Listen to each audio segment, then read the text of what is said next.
नमस्कार दोस्तों, आप सभी लोगों का अपने इस चैनल में स्वागत करते हैं।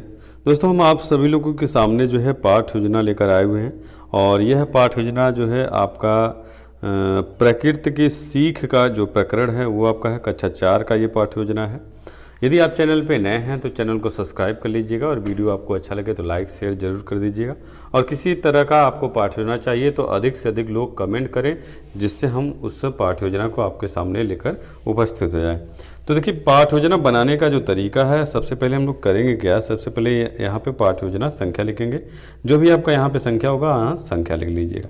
फिर इस तरह से आपका कॉलम बनाइएगा। कॉलम बनाने के बाद जो है आपका यहाँ पे दिनांक, यानी जिस डेट को आप प्लान को बनाएंगे वह डेट डालिएगा। कक्षा आपका 4 है, विषय आपकी हिंदी है, वो विषय आपका पद्य है तो पद्य, या गद्य होगा तो गद्य लिखेंगे। कालांश आपका जो भी घंटी होगी वह घंटी लिखिएगा। अवधि आपका 35 से 40 मिनट का है। प्रकरण है हम लोगों का प्रकृति की सीख। उसके बाद जो है हिंदी का सामान्य उद्देश्य, और सामान्य उद्देश्य जो है लगभग सभी हिंदी के प्रकरण में जो है सेम होता है। तो पहला आपका है कि छात्रों में हिंदी विषय के प्रति रुचि उत्पन्न करना। दूसरा है छात्रों में शुद्ध व स्पष्ट हिंदी पढ़ने व लिखने की क्षमता का विकास करना। तीसरा है कि छात्रों के शब्द भंडार में वृद्धि करना। चौथा आपका कि छात्रों को हिंदी भाषा के महत्व से परिचित कराना। पांचवा है बच्चों को हिंदी वर्तनी की जानकारी प्रदान करना। ये आपका सामान्य उद्देश्य है।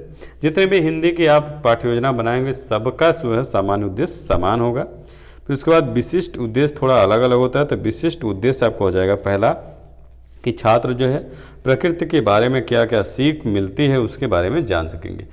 और दूसरा है कि छात्र प्रकृति की सीख को समझ सकेंगे। और तीसरा है कि छात्र जो है प्रकृति प्रेमी बनेंगे और अपने जीवन में उतार सकेंगे। ये जो विशिष्ट उद्देश्य होता है, जो आपके पाठ होते हैं, उस पाठ से संबंधित आपके विशिष्ट उद्देश्य लिखना है। एक आपका ज्ञानात्मक, बोधात्मक और प्रयोगात्मक, ये 3 तरह के आपके होंगे। तो ये तीनों आपको ऐसे लिखना है। उसके बाद अगला है कि शिक्षण विधि। शिक्षण विधि में आपका होगा प्रश्नोत्तर विधि, व्याख्यान विधि, और भी यदि आपकी कोई विधि है तो उसको आप लिख सकते हैं।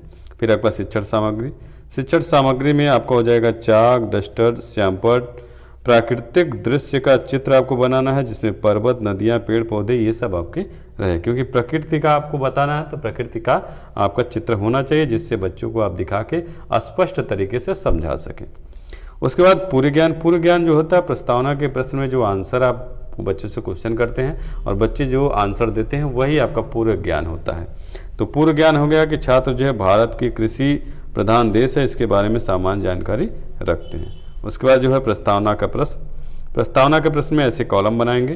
पहले में आपका क्रम संख्या, दूसरे में छात्र अध्यापक या छात्र अध्यापिका कथन, तीसरे में आपका छात्र कथन होगा। प्रश्न यहाँ से पूछेंगे, और प्रश्न का जो क्रम होता है, पाठ प्रस्तावना का प्रश्न जो है बहुत अच्छा तब माना जाएगा जब आपके प्रश्न में तारतम्यता, आपका एक जो प्रश्न, जैसे मान लीजिए पहला प्रश्न है, ये पहला प्रश्न कुछ भी बनाइए, इसका जो आंसर ये आता है वो दूसरे प्रश्न में आपका शामिल होना चाहिए, और दूसरे का जो आंसर यदि आता है वह आपका जो है तीसरे के प्रश्न में शामिल होना चाहिए, और तीसरे का जो आंसर आता है वो चौथे के प्रश्न में। हाँ सर, लगभग आप 3 से 4 क्वेश्चन बना सकते हैं, और अंत में ऐसा क्वेश्चन आपको बनाना है कि जो आपके बच्चों को न बता पाएँ, यानी कि बच्चे उस चीज़ का उत्तर न दे पाए, निरुत्तर हो जाए, मौन हो जाए, समस्यात्मक प्रश्न हो जाए। तो ये आपका प्रस्तावना प्रश्न ऐसे होता है। तो अब देखिए, प्रस्तावना प्रश्न आपका पहला है कि इस संसार में सबसे बुद्धिमान प्राणी कौन है? तो सबसे बुद्धिमान प्राणी जो है मनुष्य है। अब दूसरा देखिए, यहीं से मनुष्य से ही जोड़ के बनाया गया है कि मनुष्य अपनी खेती कहाँ पर करता है? तो ज़मीन पर करता है। कुछ बच्चे अलग अलग तरीके से उत्तर देंगे। ज़मीन पे करता है, धरती पे करता है, पृथ्वी पे करता है, कुछ भी बोल सकते हैं। तीनों चीज़ एक ही चीज़ है आपका। अब ये तीसरा प्रश्न यहाँ से करेंगे, ज़मीन या पृथ्वी जो भी बच्चे बोलते हैं किसकी देन है? तो ये किसकी देन है? प्रकृति की देन है। ये मनुष्यों के द्वारा नहीं बनाया गया, प्रकृति के, भगवान के द्वारा बनाया गया है। उसके बाद अगला चौथा प्रश्न हो जाएगा कि प्रकृति से हमें क्या सीख मिलती है? तो बच्चे जो है मौन हो जाएंगे, तो समस्यात्मक प्रश्न हो जाएगा। और उसके बाद आप उद्देश्य कथन में कहेंगे कि बच्चों, आज हम लोग प्रकृति की सीख नामक कविता का रसास्वादन करेंगे। इस कविता के रचयिता श्री सोहनलाल द्विवेदी हैं। उसके बाद आप प्रस्तुतिकरण में आएंगे और प्रस्तुतिकरण में आपका पर्वत कहता है से लेकर सारा संसार तक आपका पूरा जो आपके पास किताब होगा उस किताब को देखते हुए आप उसका आदर्श वाचन करेंगे। तो आदर्श वाचन में जो है छात्र अध्यापक या छात्र अध्यापिका द्वारा उचित लय आरोह अवरोह के साथ कविता का आदर्श वाचन किया जाएगा। उसके बाद अनुकरण वाचन, तो जो छात्र अध्यापक जो है पढ़े हुए हैं वही छात्र बच्चे भी उनका अनुकरण करेंगे। तो छात्र अध्यापक या छात्र अध्यापिका जो है बच्चों को पाठ का अनुकरण करने को कहेंगे। फिर उसके बाद उसमें जो है कुछ कठिन शब्द होंगे, उनके जो है अर्थ बताएंगे। तो काठिन्य निवारण होगा, काठिन्य निवारण में शब्द अर्थ। तो मृदुल का होगा कोमल, उमंग का होगा उत्साह, धैर्य का होगा धीरज शांति, तरल तरंग का होगा चंचल लहर। फिर उसके बाद विश्लेषणात्मक प्रश्न पूछेंगे और यहाँ पे ऐसे कॉलम बनाएंगे, छात्र अध्यापक छात्र अध्यापिका कथन छात्र कथन। अब देखिए पहला प्रश्न होगा पर्वत हमें क्या संदेश देता है, तो बच्चे मौन हो जाएंगे। तो उसके बाद स्पष्टीकरण आप देंगे, तो इसमें कहेंगे कवि कहता है कि पर्वत मनुष्य को यह संदेश देता है कि वह भी महान बने और पर्वत की तरह ऊंचा हो अर्थात कीर्ति बढ़े। तो तब जब आप स्पष्टीकरण देंगे छात्र अध्यापक द्वारा तो छात्र जो है ध्यानपूर्वक सुनेंगे आपकी बात को। फिर दूसरा प्रश्न होगा कि सागर से हमें क्या सीख मिलती है, तभी बच्चे मौन हो जाएंगे। तो उसके बाद स्पष्टीकरण देंगे और जब स्पष्टीकरण देंगे तो छात्र जो है ध्यानपूर्वक आपकी बात को सुनेंगे। तो स्पष्टीकरण में होगा कवि कहता है कि संसार से हमें यह सीख मिलती है कि हमारा मन और विचार सागर की तरह गहरा हो। फिर उसके बाद तीसरा प्रश्न पूछेंगे कि तरंग हमें क्या सीख देती है, और उसके बाद भी बच्चे मौन हो जाएंगे। उसके बाद आप स्पष्टीकरण देंगे और जब स्पष्टीकरण देंगे तो छात्र जो आपकी बात को सुनेंगे। तो इसमें स्पष्टीकरण में होगा कि कवि कहता है कि जिस प्रकार सागर की लहरें उठ उठ गिर गिर कर आगे बढ़ती हैं, उसी प्रकार मनुष्य को भी अपने हृदय में उल्लास व उमंग की भावना के साथ जीवन जीने की प्रेरणा लेनी चाहिए।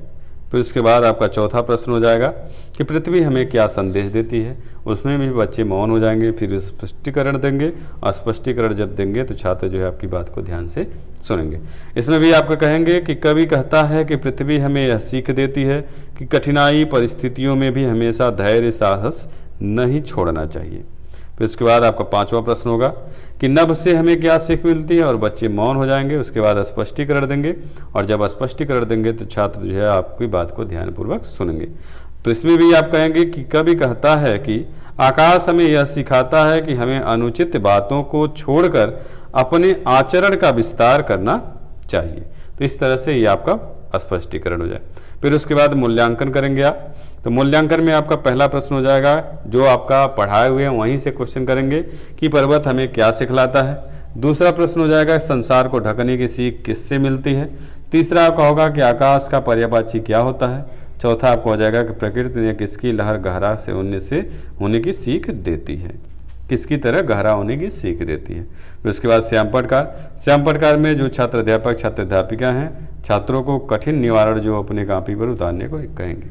और श्याम पटकार जो है आप घर पे एक लपेट श्यामपट में लिख के जो आपका काठिन्य निवारण था और भी जो प्रश्न उत्तर टाइप में होंगे उनको जो है आप अपने श्यामपट कार लपेट श्यामपट रहेगा उसमें आपको घर से ही लिख के ले जाना है। और जब श्यामपट कार की बारी आएगी तो वहाँ पे आपको टांग देना है और बच्चों को उतारने का निर्देश देंगे आप, और बच्चे उतारना शुरू कर देंगे। उसके बाद आप निरीक्षण करेंगे और निरीक्षण में यह होगा कि जब छात्र श्यामपट कार कर रहे थे तब छात्र अध्यापक छात्र अध्यापिका द्वारा जो है कक्षा में घूम घूम कर निरीक्षण किया जाएगा। फिर उसके बाद गृहकार आप अपने तरीके से भी दे सकते हैं, जो भी चाहें वो दे सकते हैं, लेकिन यहाँ पे गृहकार है कि बच्चों कल घर से इस पाठ को याद करके आना है। तो इस तरह के ये आपका पाठ योजना होगा। उम्मीद है आपको हमारा ये पाठ योजना अच्छा लगा हो। यदि पाठ योजना आपको चाहिए तो कमेंट करके जरूर बताइए कि आपको हमारा पाठ योजना कैसा लग रहा है और किस विषय पे आपको पाठ योजना चाहिए और कौन सा प्रकरण है वो भी आप बता देंगे तो हमको खोजने में आसानी होगी। बस आज के इस वीडियो में इतना ही।